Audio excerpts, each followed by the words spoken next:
আমাদের ভিতরে কয়েকটা লিগের পোলাপন ছিল, যেটা আমি নিজে চিনতে পারছি। যারা গতকাল রাজধানীর মাইলস্টোনে ঘটে যাওয়া বিমান দুর্ঘটনা নিঃসন্দেহে একটি মর্মান্তিক হৃদয় বিদারক দুর্ঘটনা, কিন্তু এই দুর্ঘটনাকে কাজে লাগিয়ে অসহায় স্বজনহারা মানুষের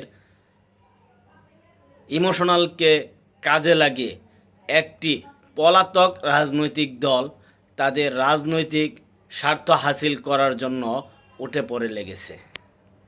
সারা দেশ থেকে পলাতক নিষিদ্ধ ঘোষিত ছাত্রলীগের নেতাকর্মীরা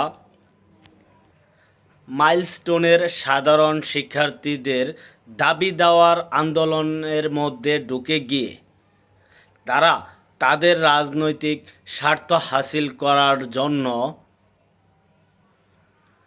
বিভিন্ন ধরনের উস্কানিমূলক কার্যকলাপ করে যাচ্ছে, যেমন এইভাবে পুলিশের উপরে হামলা,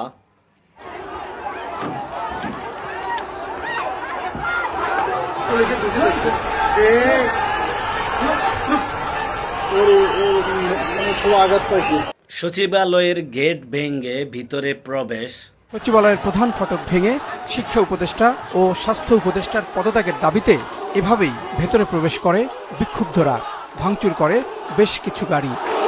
বিভিন্ন রকম রাজনৈতিক স্লোগান, উস্কানিমূলক বক্তব্য।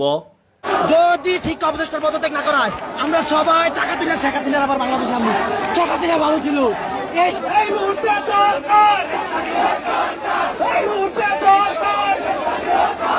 প্রদান করে যাচ্ছে।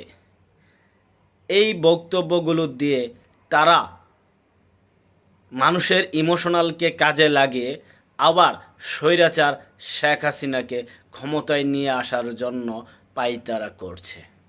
সুতরাং এই হৃদয় বিদারক ঘটনায় আমরা সকলেই মর্মাহত, আমরা সকলেই ব্যথিত, কিন্তু সকল সাধারণ শিক্ষার্থী ভাই বোনদের কাছে অনুরোধ, আপনারা কেউ চক্রান্তকারী পলাতক নিষিদ্ধ ঘোষিত ছাত্র সন্ত্রাসী সংগঠনের উস্কানিতে পা দিয়ে দেশকে অস্থিতিশীল করে তাদের বলি পাঠা হবেন না। তাদেরকে বলির পাঠা করে তারা তাদের রাজনৈতিক স্বার্থ হাসিল করার চেষ্টা করবে।